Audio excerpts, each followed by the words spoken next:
computer program. Surprise, surprise. So we are about to get into it though. Take a look at things.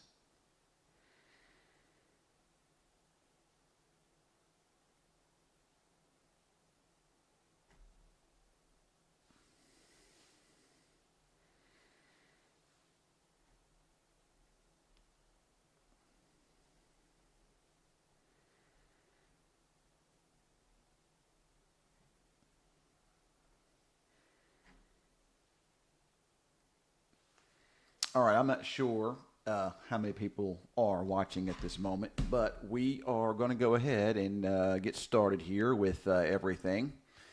So we will, we'll worry about other issues later.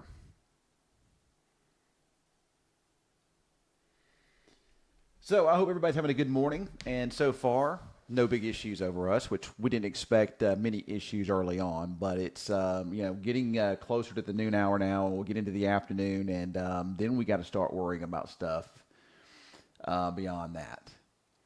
And I know you guys have the storm anxiety going crazy. I can understand that. If you were watching me last night, I had a pretty long, lengthy Facebook Live after the newscast, and we actually began to buzz up the severe risks there in the office, and then SBC followed suit after that. So, this morning so far, it looks like I got 55 viewers on.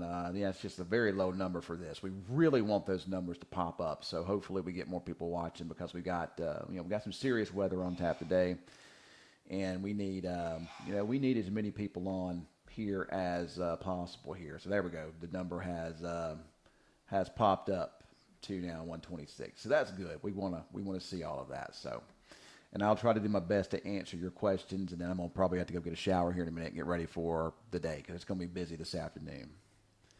So let's kind of dig into what's going on right now.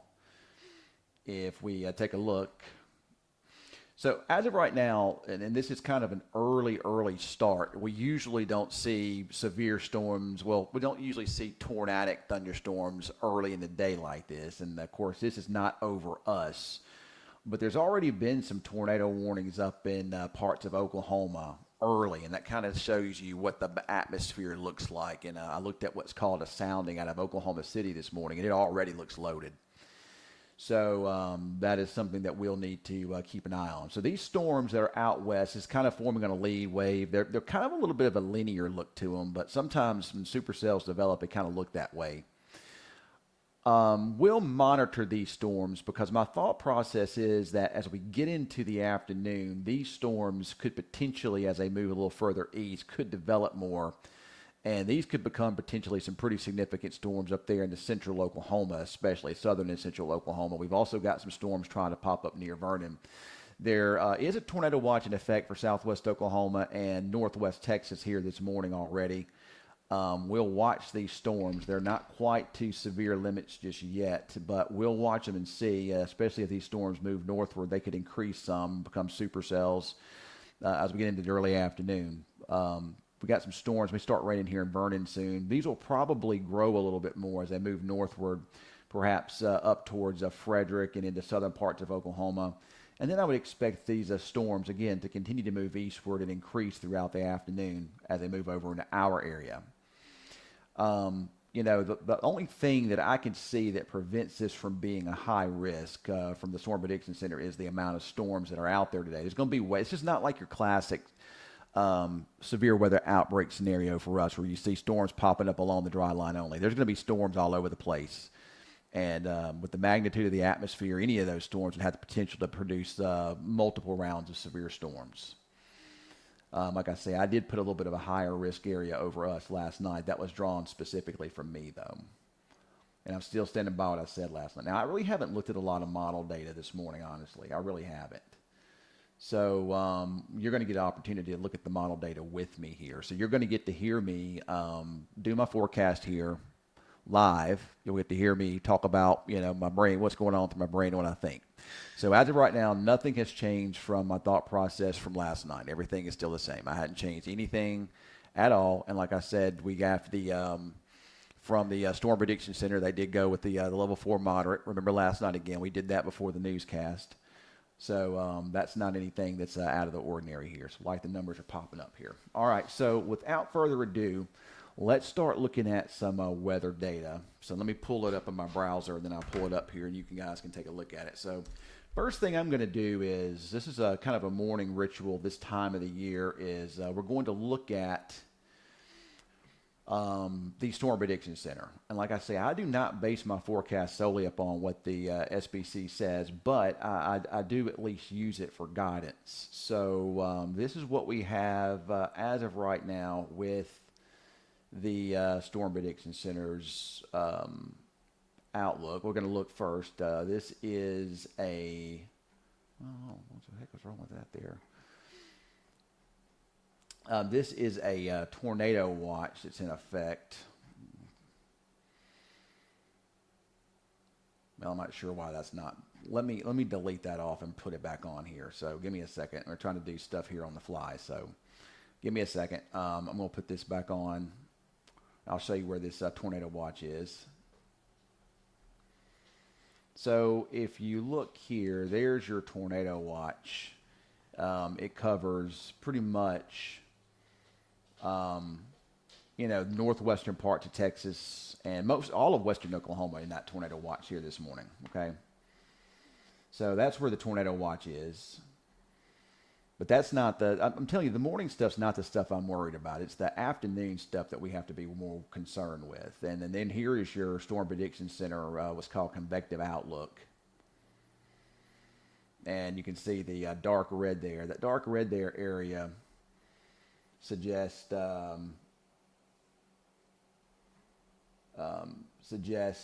that's where at least the Storm Prediction Center has theirs drawn. That's your moderate risk. That's your level 4. And last night again, I had mine drawn in the same exact spot. So I do agree with them. So their level 4 goes places like Vernon, which is basically most of our area. It goes all the way over to, well, just about I-35 and covers most of Oklahoma.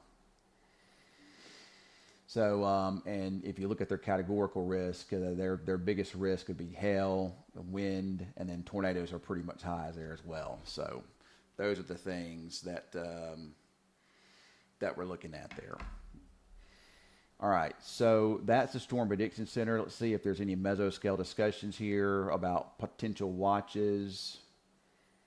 So it looks like we got more tornado watches coming this afternoon. So we'll probably see tornado watches here coming out pretty soon for more of the area.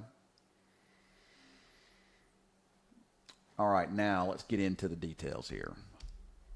Let's get into the weather. Let's get into the good stuff, guys. All right, so let's get down in.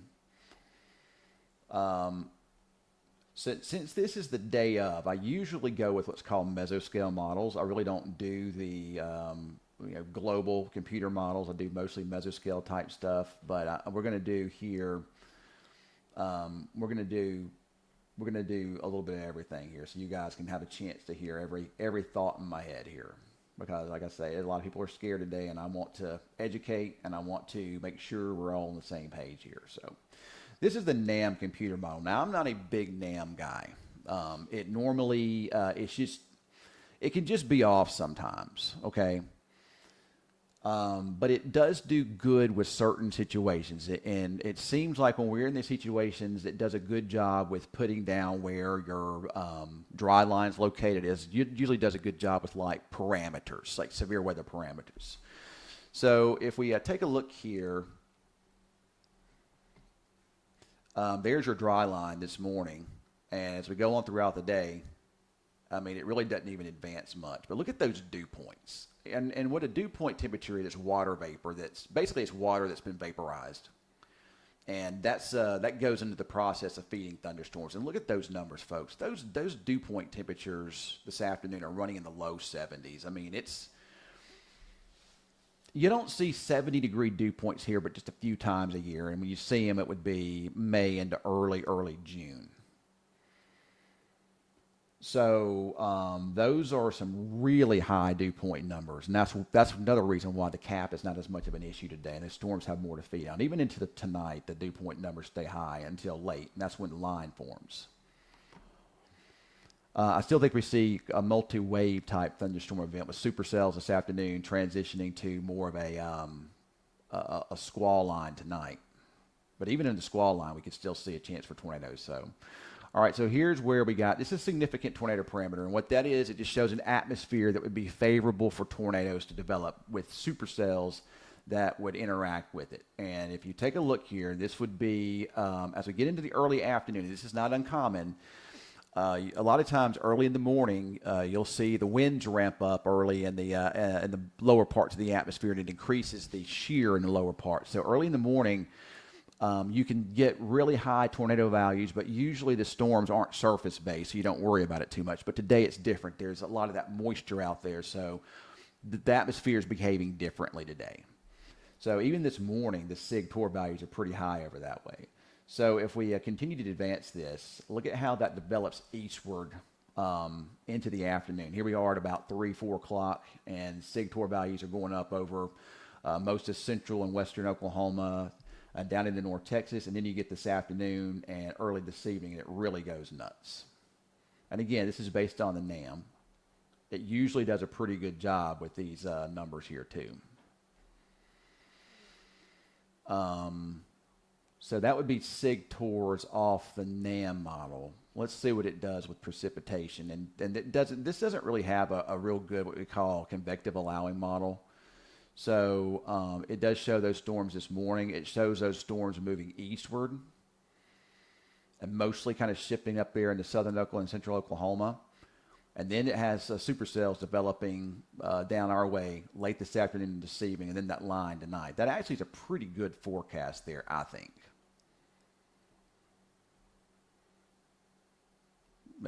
So that looks actually pretty accurate. Let's look at the HRRR model now. First thing I'm going to look at with it is, let's look at storm mode with it first, okay? So see, this model, actually it's doing a pretty good job. It shows those storms. This is what we call a CAM, convective allowing model. This is what the radar would look like if there were storms on it, and it's doing a pretty good job. You know, one thing you do notice is those storms up there in Oklahoma are really clustering up real fast. So those storms are, as they cluster up, it becomes more of a heavy rain, smaller hail, high wind kind of threat kind of thing. So at least early afternoon, but you can also see it trying to break those things apart with some supercells there in northern Oklahoma. And it's also showing supercells as of about 1 o'clock there in southwest Oklahoma. It is not bringing many storms over here into North Texas or southern Oklahoma. But watch out. These guys up here in southwest Oklahoma, they could start producing tornadoes here early this afternoon, so we'll have to watch that. Now, here is as of 2 o'clock. You've got multiple supercells from western Oklahoma all the way down along the dry line now. That would include the western parts of Texoma. You may even see some supercells developing out in the open warm sector over here in southeast Oklahoma, south central Oklahoma, and down there in the north central Texas here. Here we are at 3. Multiple supercells up here in Oklahoma. There's your bigger supercell threats, and those could be tornado producers there. Down our way here, this is looking more clustery. But these could be some pretty nasty supercells here as well there across southwest Oklahoma. And this is about 3, 4 o'clock in the afternoon. Now you see what looks like supercells there along the dry line, advancing eastward into the evening. Now this, to me, honestly, folks, I'm looking at this here. And this was the morning run. We'll probably do some updates here in a minute. This looks messy to me. This looks like this is more of a trying to be a linear type thing pretty fast than it does supercell thing, at least sort of, which would be a better case scenario for us, honestly. But there's still some supercell characteristics probably embedded within that to start with, and a pretty high tornado environment, especially this evening. But that's going to go linear pretty fast. And then there's your squall line developing this evening. All right, so that was the early morning run. Let's go into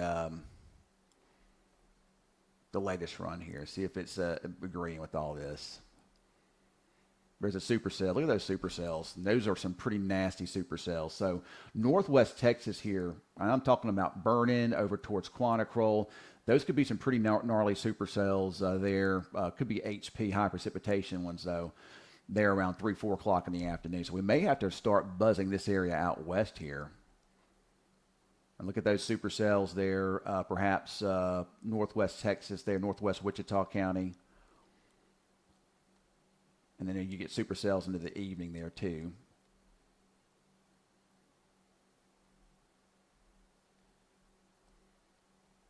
So it's going to be interesting to see how all this plays out. It's a mixed mode of storms here. And honestly, it looks a little bit messy, honestly.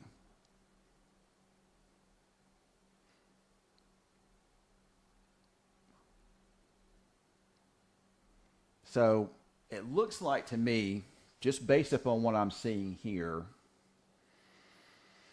that we've got these significant storms. We've got a couple different things that we're seeing, and this gets all underway here in the next several hours. All right. So based upon what I'm seeing, we see supercells that are going to have high likelihood to produce all severe weather hazards. Okay.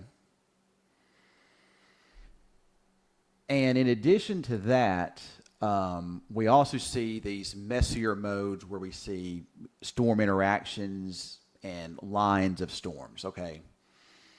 And with those, you can still get significant tornadoes, don't get me wrong, but it may, when you get them to kind of interact and kind of become messier, that might have a tendency to limit the tornado potential perhaps some. But I can't rule out, though, these storms remaining, supercells for quite some time. And again, this is just a model, derived thing here. So again, we have a mixed mode of storms into the afternoon. Supercells, storm clusters, storm mergers. That makes the situation a little more complicated, a little bit more messy. It makes it a slightly less clear cut. I still believe, though, just based upon what I'm seeing with the way the atmosphere looks, that we still have the risk for all severe weather hazards. And that would include, hail, high wind, and tornadoes. But if we wind up seeing this become more of a line quicker, then that's going to limit the threat for a more pronounced, significant tornado outbreak. So let's hope that happens. That is a little bit of a thought, perhaps, in my head that says, hey, maybe this might not be, that might help the situation out some. I mean, don't get me wrong. I'm not lowering the flag at all. I still think this is a high-end, high-impact severe weather event. I still think there's going to be tornado warnings across the area this afternoon. But if we do wind up getting these messy storm modes and we get a lot of clustering and a lot of linear type stuff, then that's going to bring the tornado threat down a little bit. So let's hope that happens. I mean, it's not going to bring it down to zero, and it's not going to eliminate it by any means. Because if these storms can remain supercellular or even in these clusters, then you still have the threat for some strong tornadoes. That's not going away at all. But I'm hoping that with these storm clusters and mergers and whatnot, we might be able to bring the numbers down a little bit anyway. And it's possible. So we're just going to have to wait and see how everything plays out the rest of the afternoon, to be honest about it, folks. But for right now, anyway, we're watching those storms out west. These storms are forecast to move up into central Oklahoma and, northwest Texas this afternoon. So it looks like any time.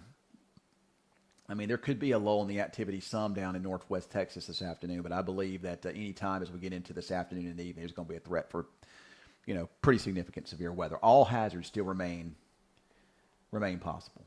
So, all right, quickly, I'm going to try to answer some questions here if I can. So, yeah, I saw the NATO cast. That NATO cast, though, has not been very good, honestly, Marcos. It's been, I mean, yeah, I'm not a real big fan of that NATO cast, honestly, there, Marcos.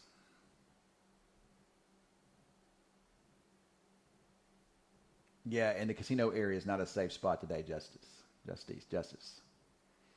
And I don't have a time frame. People are asking me about time frame, and I don't have a time frame for you. Just any time this afternoon. I do think that at least here in Wichita Falls, we might get some showers or even a thunderstorm earlier on. But I don't think that we get really into the threat higher for severe weather until maybe mid to late afternoon, especially tonight.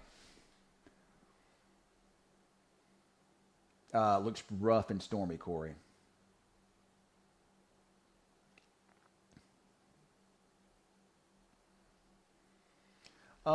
Teresa, no, it doesn't decrease the risk, but if we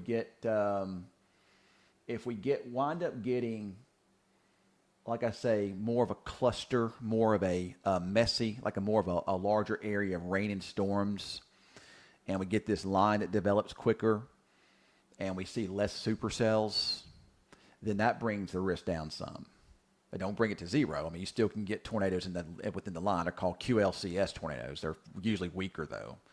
But that if the supercells are the ones that we don't want to interact with the high tornado environment.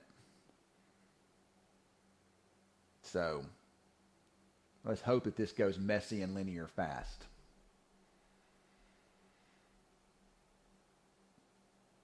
And messy is a good thing for us, yes.